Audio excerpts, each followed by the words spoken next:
اب ادھر تیسرا خلیفہ وہ بھی بنی امیہ میں سے،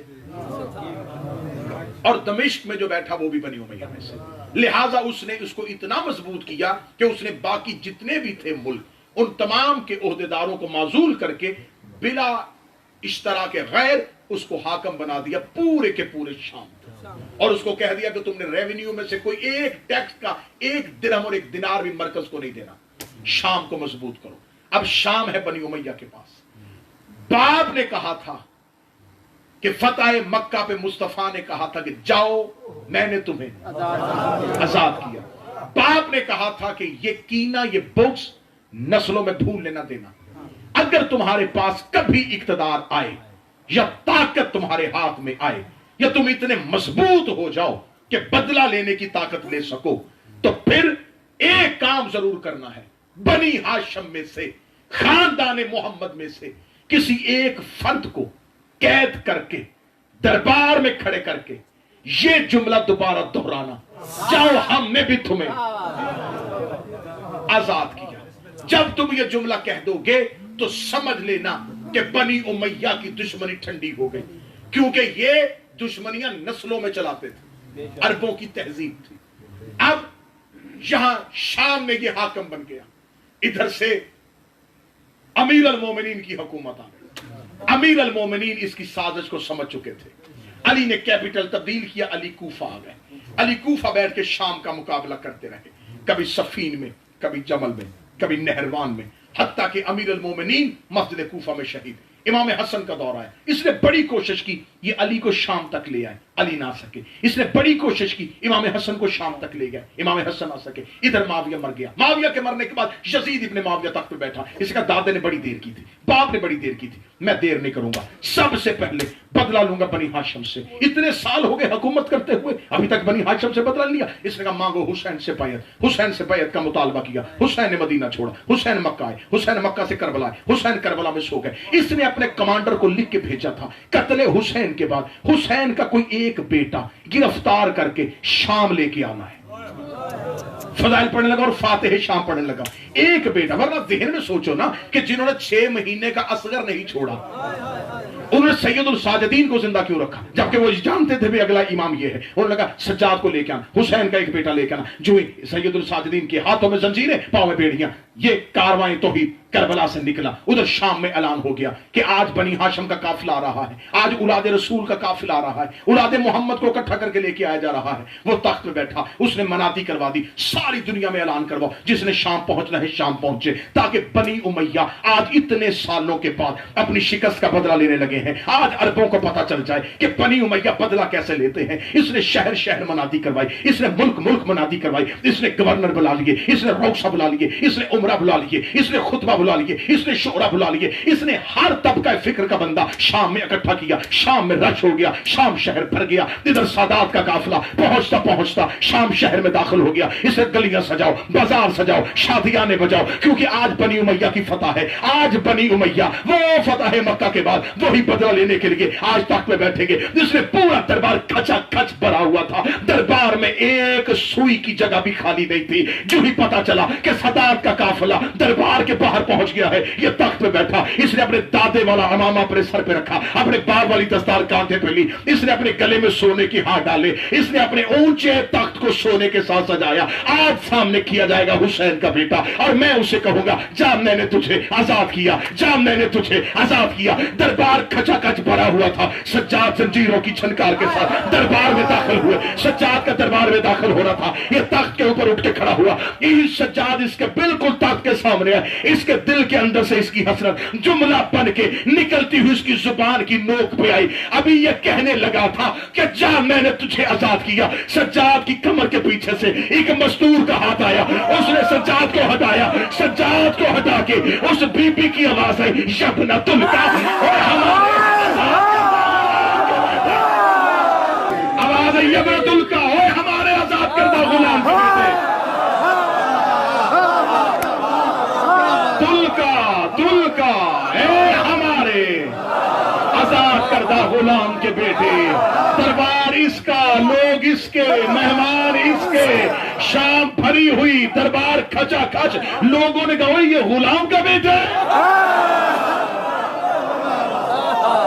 یہ تو کہتے تھے ہم مکے کے سردار تھے، یہ تو کہتے تھے ہمارا دادا مکے کا سردار تھا، جو نہیں بھی جانتے تھے انہوں نے سر اٹھایا، غلام کا بیٹا کون ہے یہ بی بی؟ اسے کہہ رہی ہے یہ ان کے غلام کا بیٹا ہے، آزاد کردہ، آزاد کیا تھا انہوں نے۔ اب دو طرح سے نسب چلتا ہے، یا ماں سے یا باپ سے۔ عرب کئی دفعہ باپ سے نسب نہیں لیتے تھے، ماں سے عزت لے لیتے تھے، اگر باپ شریف نہیں ہوتا ماں سے شرف لے لیتے تھے۔ ابھی لوگوں نے سوچا ہو سکتا ہے کہ باپ کا نسب برا ہو ماں اچھی ہو، علی کی بیٹی 2 قدم آگے بڑھی، اگر یبن زرکا وہ بد کردار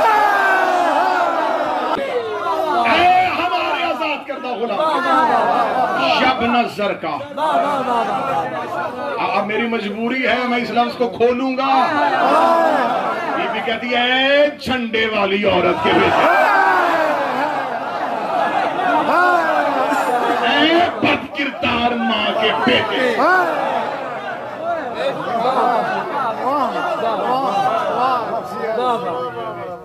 فاتح شام یوں تخت پہ کانپ رہا تھا، لوگوں کی زبانیں بند ہوئی کہ یہ خود جواب دینا، یہ کیوں نہیں بول رہا، وہ کہتن کہہ رہی ہے اور یہ بات کیوں نہیں کاٹ رہا۔ دربار میں سناٹا تاری، جواب کیسے دے، بولے تو کیسے بولے، آگے علی کا لہجہ تھا، لہجہ علی یوں دیوار بن کے کھڑا، دربار میں ہو کا عالم ہوا۔ میں بالکل تاریخ پڑھ رہا ہوں، یوں لرزہ برادر ہوا، تخت پہ بیٹھ کے لرزہ۔ اس نے اپنے کرائے کے خطیبوں کو دیکھا، وہ جو کرائے پہ خطیب رکھے تھے، جو خوش آمدی مولوی ہوتے ہیں، جو ہر دور میں درباروں میں جی حضوری کرتے ہیں، وہ ایک خوش آمدی اٹھا ملا، وہ اس نے اپنے عقل سے کام لیا، اس نے دیکھا کہ یہاں نفسیاتی حملہ کر، اٹھا، اس نے کہا سنو شام والو، اے اہل شام، یہ بی بی کہہ رہی ہے کہ یہ آزاد کردہ غلام کا بیٹا ہے، یہ اس وجہ سے کہہ رہی ہے کیونکہ یہ بنی ہاشم سے ہے اور یہ خاندان رسالت سے ہے، لیکن اس بی بی سے یہ کیوں نہیں کوئی پوچھتا؟ جب اللہ نے ان کے گھر میں نبوت اتاری تو ان کے آباء و اجداد نے اسے تسلیم کیا، آج جب اللہ نے خلافت انہیں دے دی ہے تو یہ تسلیم کیوں نہیں کر رہے؟ کل اللہ نے جب نبوت تمہارے گھر میں اتاری تھی تو بنی امیہ نے تسلیم کیا، سردار ہونے کے باوجود تیرے نانا کو نبی مانا، آج اللہ نے اگر اسے خلافت دے دی ہے تو تم اس کے اختیار کو کیوں نہیں مانتے؟ اس لیے قتل کیا ہے رسول کا بیٹا کہ یہ خلیفہ کے اختیار کو نہیں مانتا تھا۔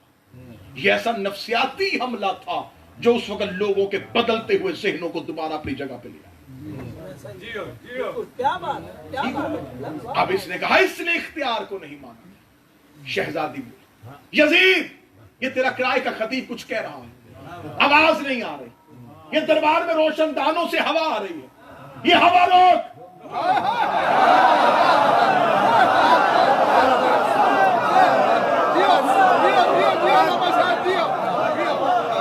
تھوڑی ہوا روک، کیا کہہ رہی ہے؟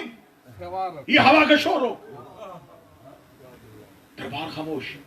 بن گئی یزید تیرے دربار میں اونٹ ہیں، اونٹوں کی گردنوں میں گھنٹیاں ہیں، اتنا شور ہے گھنٹیوں کا، تھوڑی دیر اونٹوں سے کیا گردنیں روکیں۔ اس نے کیا کہا تھا؟ اختیار کو نہیں مانتا۔ تیرے دربار میں گھوڑے کھڑے ہیں، گھوڑے سم اٹھا کے زمین پہ مار رہے ہیں، تھوڑی دیر کے لیے گھوڑوں کے سم روک۔ یزید کہکا لگا گیا، سنا شام والوں کیا کہہ رہی ہے علی کی بیٹی، روشن دان کی ہوا روکو، گھوڑوں کے سم روکو، اونٹوں کی گردنیں روکو، یہ کون روک سکتا ہے؟ بی بی کڑیوں بولی اس کو خاموش۔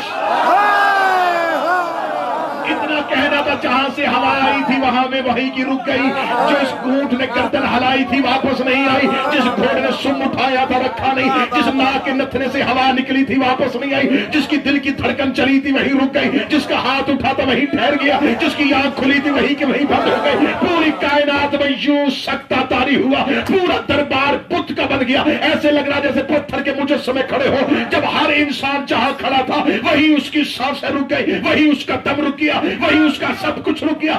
بی بی یزید کے تخت کے قریب آئی، بی بی نے ہاتھ کا اشارہ کیا، اس کے ناپاک بدن میں روح واپس آئی۔ اس نے دیکھا سپاہی کھڑے ہیں لیکن ہل نہیں سکتے، درباری کھڑے ہیں لیکن بول نہیں سکتے، دربار پڑا ہے لیکن آنکھیں کھول نہیں سکتا۔ بی بی چند قدم آگے بڑھ کے کہتی اب بتا اختیار تیرے پاس ہے۔